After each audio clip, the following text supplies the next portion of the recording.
नमस्कार, स्वागत है आप सभी का। आप देख रहे हैं टोटल न्यूज। आपके साथ मैं हूं पंकज रौतेला। बात होगी छत्तीसगढ़ के खबरों की। छत्तीसगढ़ के बस्तर में माओवादियों ने पीएलजीए की 22वीं वर्षगांठ पर 27 पन्नों का एक बुकलेट जारी किया है। माओवादियों ने इस बुकलेट को जारी कर इस माध्यम से कबूल किया है कि साल 2021-22 में देश भर में कुल 132 माओवादी मारे गए। इनमें सीजी के दंडकारण्य यानी कि दंतेवाड़ा, सुकमा और बीजापुर जिले में कुल 89 लड़कों की मौत हुई।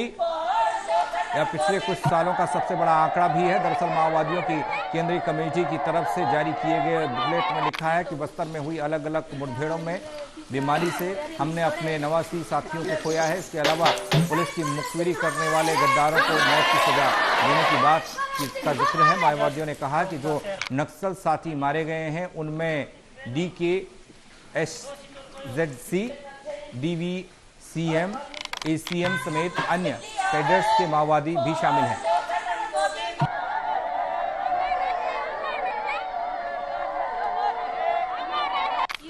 सीपीएम माओवादी संगठन द्वारा 2 दिसंबर से लेकर 8 दिसंबर तक PLG सप्ताह के रूप में मनाए जाते हैं। इस दौरान विगत वर्ष में उनका हुई नुकसान के संबंध में जो कैडर की संख्या के बारे में उल्लेख करके विभिन्न मुठभेड़ आने कारण से जो मृत्यु होने वालों का जानकारी उपलब्ध की जाती है। उसी हिसाब से देखा जाए तो वर्ष 2021-22 में सीपीएम माओवादी संगठन का कुल 132 माओवादी कैडर का मृत्यु होने का जानकारी वो लोग स्वीकार की गई थी। जैसा विगत वर्षों में प्रत्येक हमारा सुरक्षा कैंप अपने आप में सामुदायिक विकास केंद्र के रूप में काम करते हुए इलाके में सड़क, पुल, गृह निर्माणकारी एवं अन्य जो मूलभूत सुविधा जनता को उपलब्ध कराने के लिए काफ़ी एक महत्वपूर्ण भूमिका निभाई जा रहा है।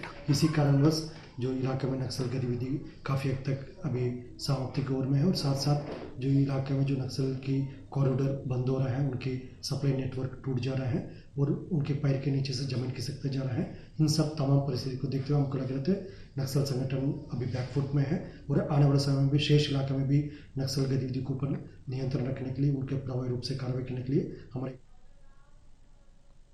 विजय जोड़ रहे हैं हमारे साथ, हमारे सहयोगी। विजय, जिस तरीके से ये बुकलेट जारी की गई है, माओवाद और माओवादियों को लेकर अक्सर कई दफा परेशानियों का सामना इलाके को करना पड़ता है। कई गांवों में, कई शहरों में दखल दिया है माओवादियों ने, लेकिन इस बुकलेट को किस तरीके से खास समझा जाए और जिसमें बातें हैं उन पर कितना गौर फरमाया जाना चाहिए? पंकज, मैं बता दूं, हर साल नक्सली स्थापना दिवस मनाते हैं और इस बार उन्होंने 22वां स्थापना दिवस मनाया है 2 तारीख से 8 तारीख तक।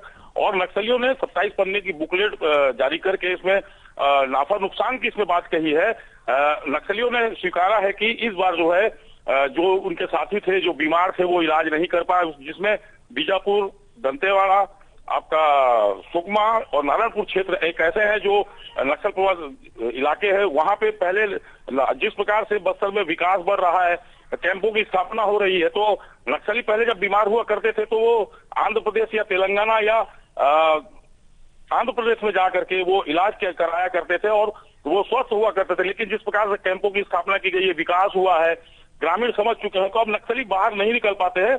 यही कारण है कि एक साल में इनके 132 साथी इन्होंने गंवाए। हालांकि इन्होंने जिक्र जरूर किया है कि जो बस्तर में ग्रामीण है, जो जिन ग्रामीणों का सहारा लेकर जंगलों में इन्होंने राज किया है, जिनकी हित की बात की थी, अब उन्हीं ग्रामीणों को भी वो मुखबिर का आरोप लगाकर मौत के घाट उतार रहे। पंकज, विजय, अक्सर सामंजस्य की कमी ये देखा जाता है और गांव वालों का साथ भी पहले मिलता रहा है। जैसे जैसे तकनीक बढ़ रही है या विकास हो रहा है, क्या हम कह सकते हैं कि माओवाद, नक्सलवाद की जड़ें भी कमजोर हो रही हैं?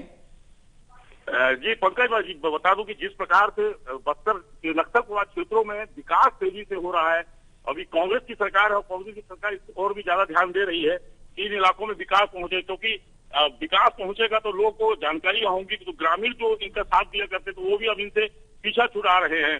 तो यही कारण है कि नक्सलवाद इन इलाकों से बैकफुट पर है और अभी जो परिस्थिति है वो लगभग अपन ये कह सकते हैं खत्मा तो अपन नहीं बता सकते, लेकिन बैकफुट पर यहाँ पे नक्सली जरूर है। बस्तर आईजी सुंदरराज के नेतृत्व में जिस प्रकार से 2 सालों में बस्तर में नक्सलवाद की जो कमर तोड़ रखी है, वो एक कहीं ना कहीं विकास और जो जिस प्रकार से ग्रामीण समझ रहे हैं और लगातार जो है कैंपों की स्थापना हो रही है, जो आंध्र प्रदेश, उड़ीसा और तेलंगाना को जोड़ने वाले जो बॉर्डर एरिया है, उन जगहों पे फोर्सेस बढ़ी है, तो आना जाना नक्सलियों का कम हुआ। यही कारण है कि नक्सली इस इलाकों में लगभग बैकफुट से नजर आ रहे हैं पंकज। विजय, जो लोग अभी भी नक्सल प्रभावित इलाकों में रहते हैं या नक्सली हैं, माओवादी हैं, कई बार ये देखा गया कि कई लोग जागरूक हो चुके हैं, कई लोग समझदार हो चुके हैं, समझ उनको आ गई, या इलाके में डेवलपमेंट की इनकी लड़ाई रही है पहले से ही। अब डेवलपमेंट हो रहा है, विकास हो रहा है, तमाम तरह की व्यवस्थाएं मिलनी शुरू हुई हैं, तो कई लोगों ने आत्मसमर्पण भी कर दिया और कई पर सरकार के दबाव और पुलिस प्रशासन और तमाम कार्रवाइयों में भी कई लोग पकड़े भी गए। उन सबके बावजूद भी अभी भी नक्सलवाद, माओवाद का जिक्र 21वीं सदी के भारत में।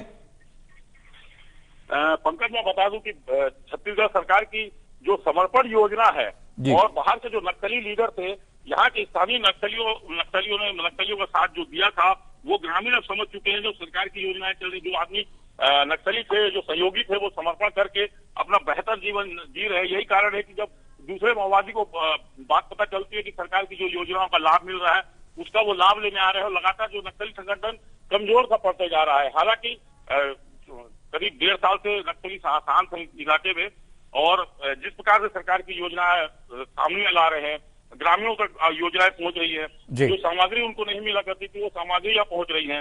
तो यहाँ के स्थानीय जो ये जान चुके हैं कि जो बाहर के माओवादी हैं, इनका संगठन छोड़ना ही ठीक रहेगा, क्योंकि ये जो यहाँ का बस्तर का पैसा या छत्तीसगढ़ का बोल सकते हैं, अपने बच्चों को महीने में स्कूल में पढ़ाते हैं।